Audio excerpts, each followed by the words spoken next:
Every horned monster on this list wants you to believe size and teeth equal terror, but the deepest fear was never the ones we could see coming. Somewhere between a bull-shaped beast that dies in seconds and a shape that learned to move like us, the real threat stopped looking like a monster at all. The pilots who trusted their armor as the last line of defense never saw that coming.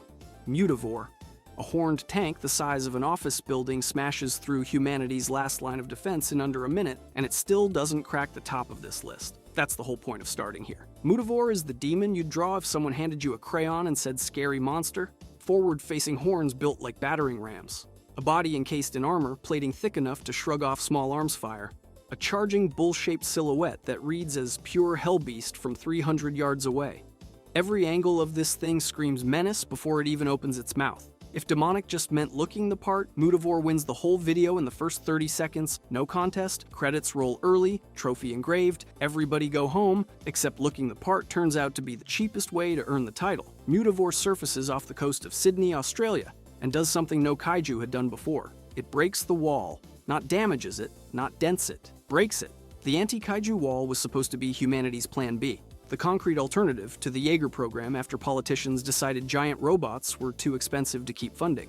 Mutavore shows up, puts its horns through the concrete, and proves the entire multi-billion-dollar backup plan was a fantasy in under a single scene. One monster, one wall, 0 minutes of debate needed. That's not a small detail. That's a governments have been lying to you detail. For a monster with maybe 4 minutes of total screen time, Mutavore's resume is brutal. It punches a hole through reinforced defensive architecture designed to stop exactly this. It forces the evacuation of an entire coastal city. And it does all of this before Striker Eureka even arrives, meaning the humiliation of the wall project happens with zero Jaeger opposition at all. The wall didn't lose a fight. It just failed, on its own, the first time something big and angry leaned on it. No heroics required, no last stand, just concrete meeting horns and losing immediately, like it was never built for horns in the first place. Then Striker Eureka shows up, and Mutavore is dead in seconds. Fans call it a jobber for that reason. Short fight, fast death, no drawn-out struggle like the ones later kaiju get. But stack the actual details and a different picture forms. Mutavore isn't there to challenge a Jaeger. It's there to embarrass a wall, and it does that job perfectly before the Jaeger even matters. Killing it fast isn't a sign the film didn't care about Mutavore. It's proof the film already got everything it needed from it. The wall breaks, the lie is exposed, and the kaiju becomes disposable the exact second its real function is complete. Mission accomplished, monster discarded, next scene, no encore. That's a strange kind of purpose for something built like a demon. All that armor, all those horns, all that screen-ready menace, and its true weapon isn't its body. It's what its body proves about human arrogance. You can pour a wall the size of a national monument, hand it to every terrified coastal city as a promise. And it still only takes one bad afternoon to learn it was theater the whole time. And that's the seed worth holding on to here. A skyscraper-sized war god with a face built to terrify a whole city? And the scariest thing about it isn't the monster at all. It's the ordinary bureaucratic decision behind it. The idea that concrete could ever replace a person standing inside a machine, willing to die so a city doesn't have to. Every pilot who climbed into a Jaeger after Sydney did it, knowing the wall was a myth. Mutavore is the reason they knew. Not a general, not a scientist, not a headline. A monster with horns did the explaining, and it only needed one scene to do it. So the demon with the most obvious demon face turns out to be the least demonic thing on this list. It's a silhouette, a headline, a single devastating fact wearing a monster costume. Terrifying to look at, almost incidental in what it actually did, but raw horns and armor are the easy kind of scary. The next one barely got any screen time either, and yet it terrified people for a reason you can't see coming because its whole threat is tied to a name that promises something the film never even fully shows. Kaiju. Mutavore was demonic because of what it looked like standing still. Kaiju is demonic because it never stands still at all. That's the upgrade. A skyscraper with horns can be reasoned with, sort of.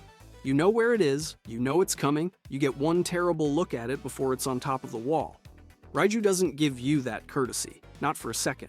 It shows up during the final push into the breach, alongside Scunner, and it does not lumber, it does not stomp. It does not announce itself with slow, city-crushing footsteps. It sprints. Category 4, dragon-bodied, built low and crocodilian, like something that spent a few million years learning exactly how to close distance on a slower animal. Every part of that build is a design choice aimed at one specific outcome. And that outcome is you never getting the luxury of a clean, safe look before it's already on top of you. Then there's the head. Most kaiju mouths are terrifying in a way you can at least categorize. Rows of teeth, big jaw, done. You've seen it before. Your brain files it. You move on. Raiju's head splits laterally, sideways, unfolding like a door hinged the wrong way on a house that was never supposed to have a door there. It's the kind of detail that doesn't read as monstrous so much as wrong. Your brain has a filing cabinet for animal mouths. This one doesn't have a folder for it, and it doesn't build one on the spot either. It just sits there, unresolved, every single time the jaw opens. That wrongness is the point. Every entry so far has been demonic in a way you could photograph and hang on a wall, something you could stare at and eventually process. This is the first one that's demonic in motion, the kind of design you can't fully process until it's already lunging, by which point processing it is no longer the priority. You're too busy trying to survive it, and it lunges at Gypsy Danger specifically. Raiju rushes the Jaeger fast enough that the pilots don't get to fight it at range. They get dragged into a knife fight, forced to pull the chainsword and start hacking at close quarters, because the alternative is getting gutted by something that closes ground faster than a 250-foot robot can react to. 250 feet of steel, and it still isn't fast enough to keep this thing at a safe distance. Somewhere inside that hull are two people who climbed into a machine because it was supposed to be the safest place left on Earth.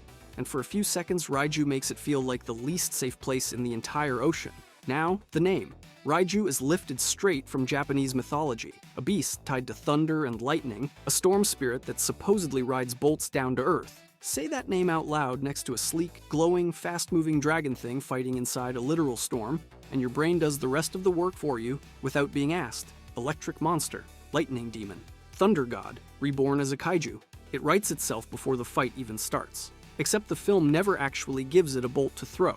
No EMP, no energy blast, no dedicated lightning attack anywhere in the fight. Raiju's whole electrical reputation is built out of a name, some bioluminescent skin patterns, and the fact that it happens to be fighting during a storm sequence. That's it. That's the entire case file. Fans have spent years describing Raiju like it short-circuits Jaegers on contact, and that's a fun mental image. Genuinely a good one, but it's not one the movie ever earns on screen. Not in a single frame. It's a myth stacked on top of a myth, the audience finishing a job the design only started and never actually asked anyone to finish, which is honestly the more interesting reveal. Mutavore didn't need your imagination, it just needed you to look at it and let the silhouette do the talking. Raiju needed a Japanese folktale and a thunderstorm backdrop to convince an entire fanbase it does something it was never shown doing. Not once, not for a single frame. The demonic reputation here isn't purely on the animation team anymore.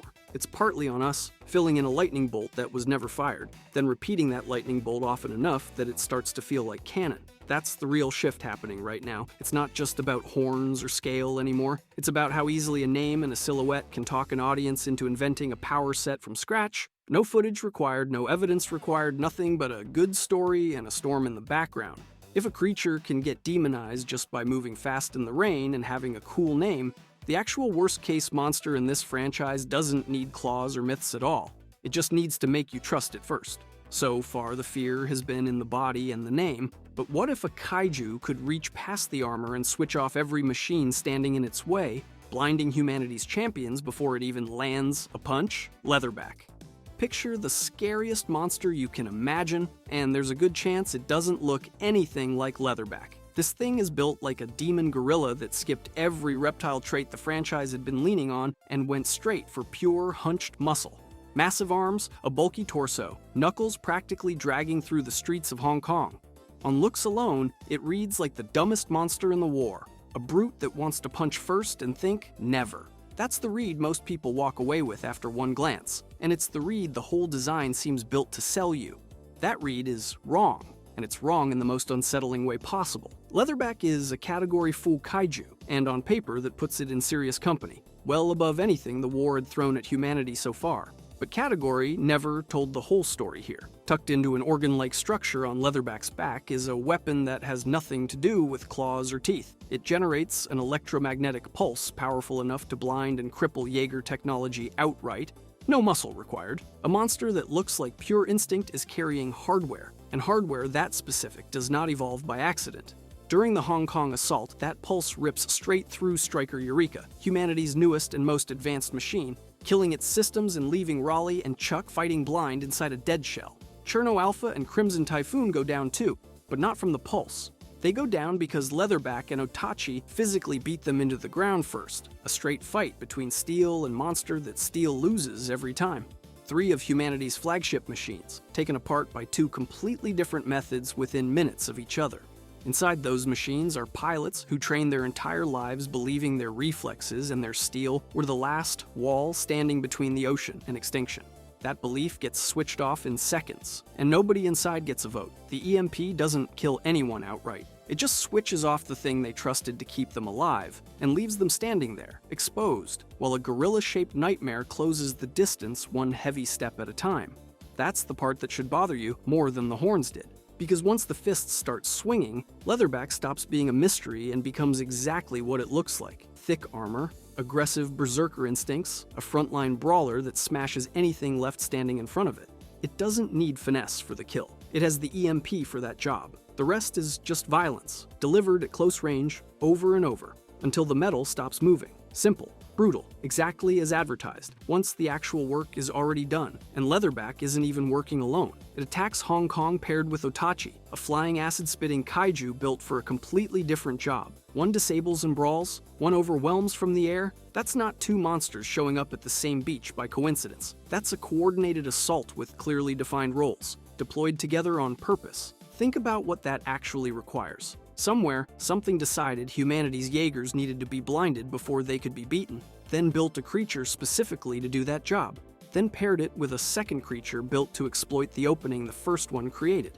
That's not an animal responding to instinct. That's a battle plan, wearing a monster costume, walking into a city like it owns it.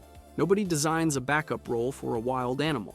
Somebody designed this one, from the shape of its fists, down to the exact frequency of its pulse. We already know demonic doesn't have to mean red skin and horns. The first 2 threats in this war proved that a kaiju can wear a monstrous face and still be, underneath it, something closer to a weapon with intent than an animal with hunger. Leatherback pushes that idea further than either of them managed alone. It shows the horror was never really about how the body looks, how big the arms are, or how many teeth line the jaw. It's about whether there's a mind behind the design, choosing exactly which piece to break first and in what order. Every earlier warning sign just found its clearest proof yet. That's a different kind of fear than a giant beast charging out of the ocean. A charging beast you can at least understand. You can predict it, brace for it, maybe even outrun it. What Leatherback proves is that something out there is studying your defenses closely enough to build a precise counter for them, then shipping that counter over in a hunched, ogre-shaped body specifically so you underestimate it. You keep thinking, Brute, until the exact moment your Jaeger goes dark and the lights don't come back on.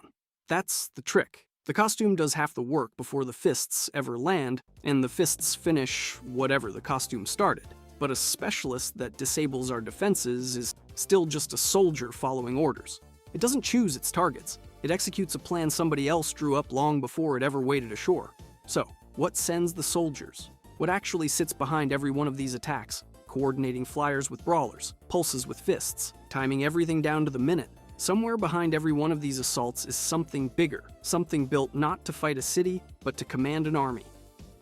Slattern. Every kaiju before this one was still auditioning. Slattern is the only creature in the entire war that the precursors themselves marked as something different, and they only ever used that label once. Category 5. Not 4, not 4+, a designation that exists nowhere else in the classification system because nothing else ever earned it. Think about that for a second. An entire war full of monstrosities, hundreds of designs, dozens of assaults, and the enemy only ever felt the need to invent one new word for the entire conflict. They didn't reuse an old rank and call it a day. They built a brand new category and gave it to exactly one kaiju. That alone should tell you everything about where this thing sits in the hierarchy. Size alone would have justified it. Slattern towers over Category 4s, like the horned Sydney Wallbreaker, dwarfing even the biggest coastal chargers that came before it. The ones that already looked like they'd swallowed a skyline hole and were still hungry. But size was never the scariest part of the earlier rungs on this list, and it isn't here either. The scary part is what the shape was finally allowed to become once the precursors stopped holding back and let the design go all the way to its logical, horrifying conclusion. Look at what they actually built. A crown of horns stacked wide across the skull. Not 1 or 2, but a full multi-horned array. Like something out of an altar carving from a religion nobody wants to join. A long, serpentine body that moves less like an animal and more like something ceremonial, something you'd find carved into a temple wall right before the temple stops existing. And 3 separate pairs of forelimbs, 6 arms total, arranged so the silhouette reads less like a beast and more like a war idol standing upright in the surf, waiting for something to worship it. This is the horned demon design taken to its absolute limit. Every armored, tusked, spiked shape that came before was a rough draft. Slattern is the final draft, the version they stopped revising because there was nowhere left to escalate. You can't out-horn it. You can't outscale it. The blueprint was maxed out. And it doesn't just fight. It commands. Canon sources are explicit that Slattern coordinates other kaiju, functioning less like a monster and more like a general stationed at the single most valuable location in the entire war, the breach itself. Every other creature on this list was sent to wreck a city, do some damage, and either die or retreat. Slattern wasn't sent to wreck anything. Slattern was sent to guard the door. Think about what that means for the people standing on the other side of that door. Somewhere inside a con pod, a pilot is staring at a sensor feed, watching something the size of a building organize its own army, and understanding for the first time that this war has a mind behind, not just teeth. Every kaiju before this one could be treated like a disaster, a storm with a face, something you survive and rebuild after. The way you rebuild after any bad flood. That's the moment the whole shape of the conflict changes. This isn't wildlife anymore. This is strategy wearing horns. And Slattern backs the crown up with a body that flatly refuses to quit. It takes direct hits from Jaeger-grade weaponry, the kind of damage that ends lesser Category 4s in a single exchange, and it keeps coming. Not staggers, not slows down, keeps coming. It isn't until the fight moves into the Antiverse itself, into the enemy's own home turf, that Slattern finally goes down for good. Killing it on Earth was never on the table. Not once. It took an invasion in reverse. Humans pushing into the enemy's world instead of the other way around to finish the job. So, stack it up. Biggest known kaiju. Most horns. 6-limbed war god silhouette. Command authority over the rest of the army. Durability that survives what nothing else on this list survives. If you were building the single most demonic monster the franchise could produce, on paper, this is it. This is the final boss. This is the ceiling, which is exactly why the debate around it gets heated. Plenty of people will tell you Slattern is the most powerful kaiju ever put on screen. Full stop, end of discussion, and the case is genuinely strong. Unique category designation, unmatched scale, command of other monsters. That's not a small resume. That's practically a war crime tribunal's opening statement, but other fans point somewhere stranger. They point past the beasts entirely, toward the hybrid designs that show up later in the timeline, and argue that raw size and horn count stopped being the whole story a long time ago.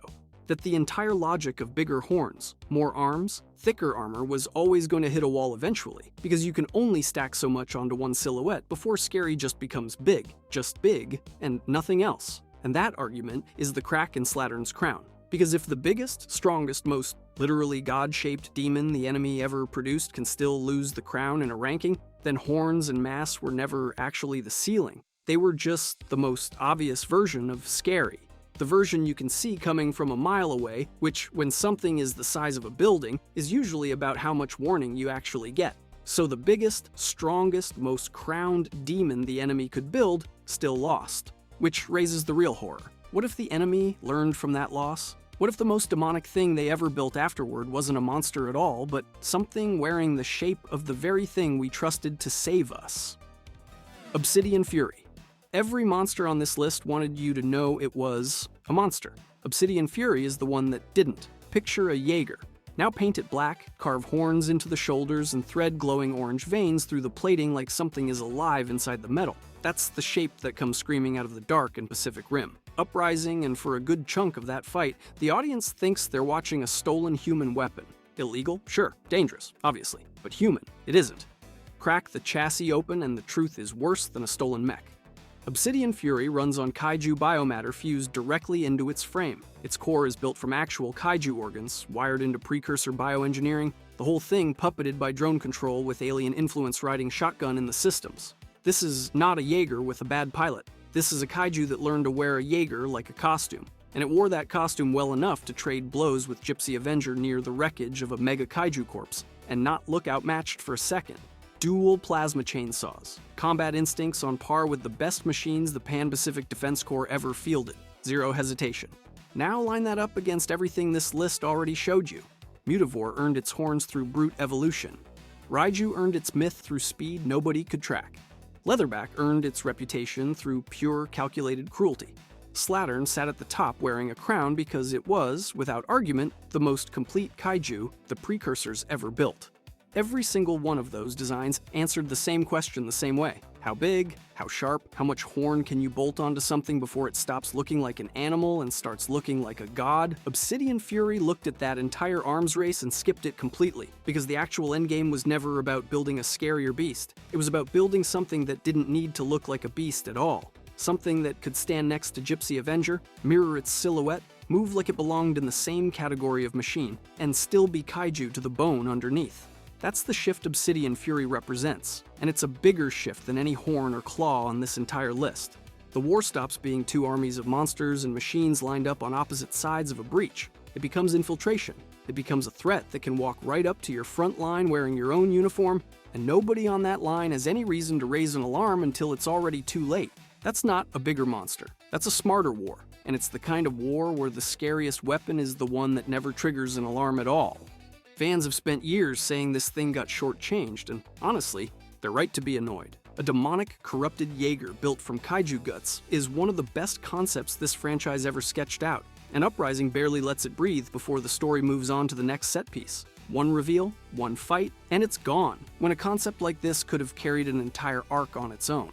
Give it a full film's worth of screen time, and this thing might have been the most talked about design in the franchise instead of a fight scene people bring up in comment sections. But even in its limited screen time, Obsidian Fury does something none of the horned giants managed. It reframes the entire list retroactively. Every rung before it was demonic in the way a nightmare is demonic. Obvious, oversized, unmistakable.